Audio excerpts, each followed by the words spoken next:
What's up? My name is Anthony, and welcome to a little bit of something different. You guys probably haven't seen my face. I usually just record, some audio clips. But I'm here with at the NYFG show. We actually recorded yesterday, but due to me being an idiot, we had a 30-minute conversation, and it didn't happen. So I thank you for joining me again. How are you doing today? Doing great. Thank you for having me on. I'm the host of the NYFG show. It's a new small little Giants podcast. Talk about all things Giants, some things NFL news related, but focus on the Giants. Love to make fun of the Cowboys and rant about some of the moves the Giants make. From about the show from my Instagram or whatever. They're gonna expect me to absolutely lambast this guy. I have not been the most positive about him on my show. It's like good things, and it makes it frustrating because then you almost can't get mad about his bad moves, which there's been a lot of too. But we should have been mad that he reached for Daniel Jones, but then he ended up being good. I think whenever he gets desperate for a player, that's when he usually makes the wrong mistake. Like we needed Nate Solder. That was a big mistake that he's done. He's a good drafter. I mean, he's a better drafter than you look at Bill Belichick. Obviously, he's not as great as a GM. Bill Belichick is the greatest free agent GM I've ever seen in my life. Yeah, I think Dave Gettleman has been fairly underrated by the media. I made a video about 2 weeks ago. Dave Gettleman is ranked like the 28th best general manager this offseason in particular. Which move would you say you're most excited about, and which move are you more like, I'm not too sure if that's going to work? Actually, I mean, kind of the draft in general, but specifically Xavier McKinney. He was an absolute steal in the second round. True first round talent from Alabama. Should come in, be pro ready. He'll be able to play whatever role they need him to and really excel because they have a set safety of Jabril Peppers. I'm a huge fan of the Blake Martinez signing. I think they overpaid in a position that they can't develop in, and they haven't invested enough draft capital in. $10 million a year or right around there for Blake Martinez is quite a reach, say. Yeah, my only thing is we have so many linebackers. I'm not too high on Conley, but we have Conley, we had Mayo, and I'm like, and then we paid Blake Martinez. I think that might have been because we knew that we're getting an Andrew Thomas and we knew we weren't getting an Isaiah Simmons. So it's kind of positioning ourselves a little bit to get an Andrew Thomas. In the end, we're going to have to support it. That for me, it's just like if Blake Martinez would have went to another team, he would have been the most overhyped player. But now he's with our team. I think we just got to get behind him. My favorite move, it has to be Andrew Thomas. I fell in love with this kid. I watched him in person in Jacksonville. Like, no pressure on Jake Fromm whatsoever. It was frustrating the entire day. What do you think we should do as far as offensive line? Do you think we should, keep Andrew Thomas at right tackle, or do you think right away start on left tackle? And as far as the rest of the offensive line,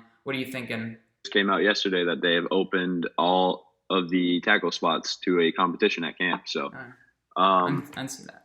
I would like to see Thomas get a shot at left tackle, and then Matt. I would like to see Matt Pert. It's gonna be Nate Solder. I already know that, but he's just not the guy. And I know he'll probably face a lot less pressure, and you're gonna have to ask him to do less when he moves to right tackle. But I just would like to see a youth movement there. The place that Nate Solder is in right now is a very familiar to Janoris Jenkins of last year. If you remember, we were talking about how he's going to develop the youth and things like that. You had DeAndre Baker, Sam Beal, Julian Love coming in, so and Corey Ballantyne, if I didn't mention him as well. And we're talking about like that wide receiver tight core. But again, next year he's a cut candidate. Turns out we cut him a little bit earlier than most of us expected. I definitely do think Andrew Thomas, if he's not starting at left tackle, that means our ownership is incompetent, or Andrew Thomas is not as good as we think, and that would be a little bit concerning to me.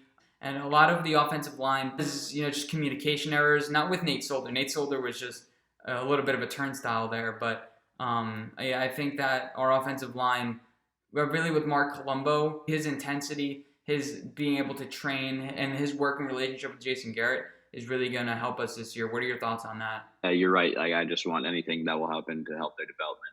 All right, that's fair enough. We don't have I don't really think 5 minutes about offensive line.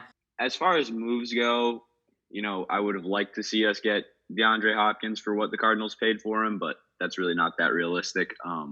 There wasn't a ton out there in the draft. Obviously, some very talented receivers.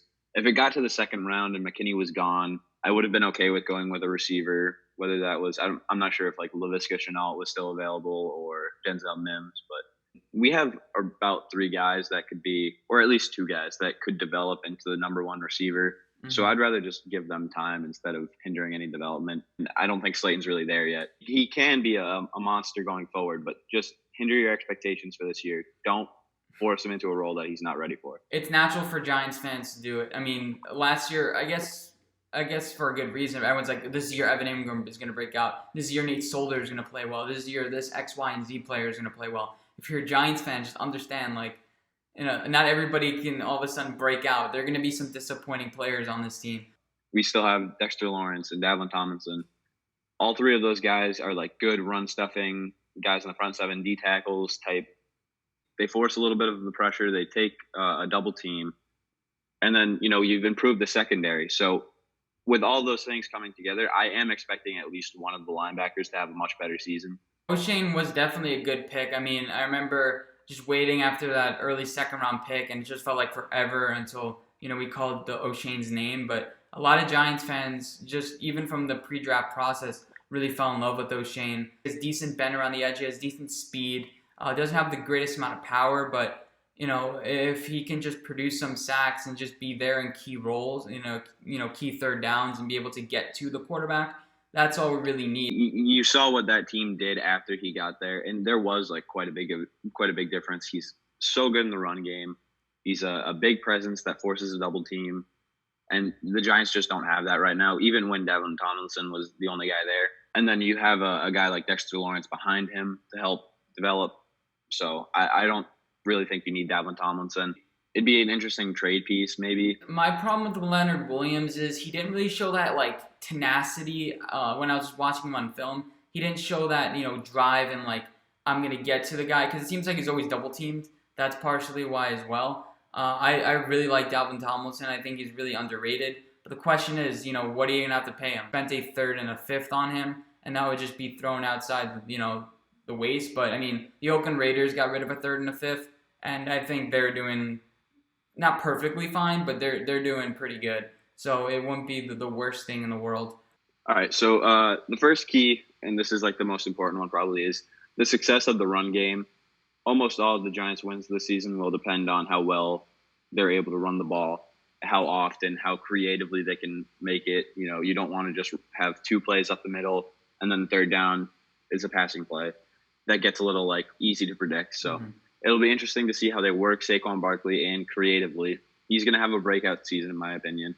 Number 2 would be the development of Daniel Jones and an end to his turnover problem. That's like the number 2 key. He's got to take care of the football. Number 3 would probably be seeing how that secondary pans out. You've invested so much capital and so much into that secondary. You've got Jabril Peppers in the trade with OBJ, and you brought in Bradbury for a pretty good contract, and you draft McKinney in the 2nd round. Like, things have to start clicking a little bit there. Players need to develop. So yeah, predicted the Giants to go 8-8 this season. I'll go. My keys aren't really have to do with specific players. I would say time of possession, turnovers. Those are the 2 main things I want to see the Giants improve on. We have to have the ball, because that means the other team isn't scoring unless they're getting a bunch of pick sixes, I guess. And keep the ball. I guess that goes with the turnovers as well. We were minus 17 in turnover differential.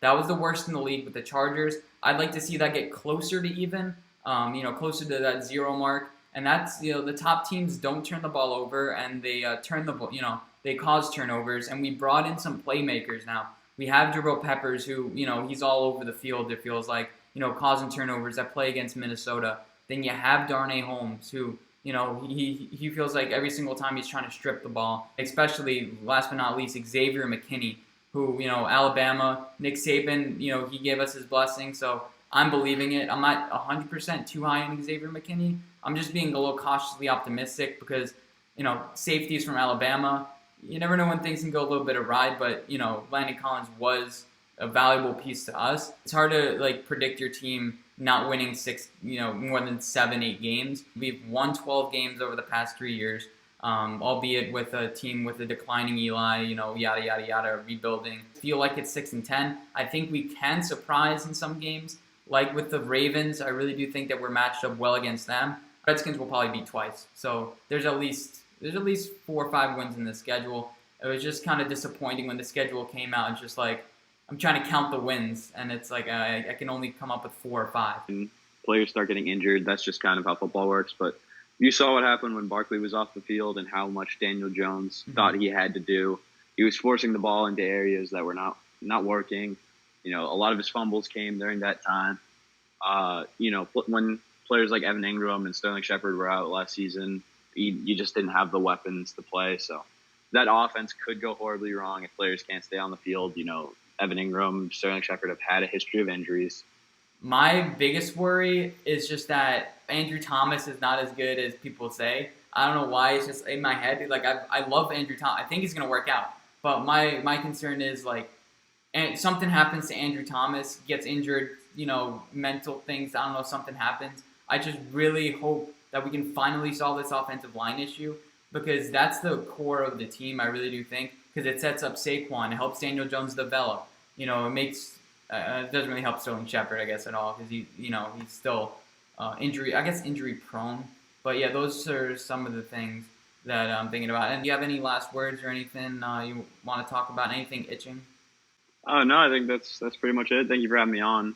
Go check out my show if you like anything you saw here. But definitely check it out in the description. Yeah, thank you. All right, see you guys later. All right, thank you.